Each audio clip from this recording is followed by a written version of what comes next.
Hello guys, ඔයාටත් phone එකේ game එකක් ගහනකොට මේ වගේ ඇඩ් එන එක කරදරයක්ද? එහෙනම් දැන්ම මේ සෙටින්ස් එක හදාගන්න. යන්න ඉස්සෙල්ලම සෙටින්ස් එකට. ඊට පස්සේ සර්ච් බාර් එකේ private DNS කියලා ටයිප් කරගන්න.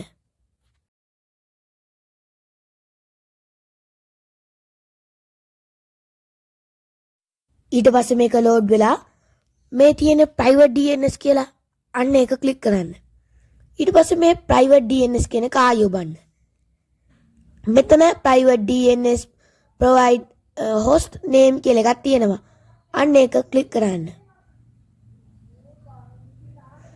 ඊට පස්සේ මේකේ යටම තියෙනවා ඔයාලට පේනවා ඇති save කියලා. අන්න ඒක ක්ලික් කරගන්න. එතකොට ඉතින් කවදාවත් ඇඩ් එන්නේ නැහැ ගේම් ප්ලේ කරද්දී.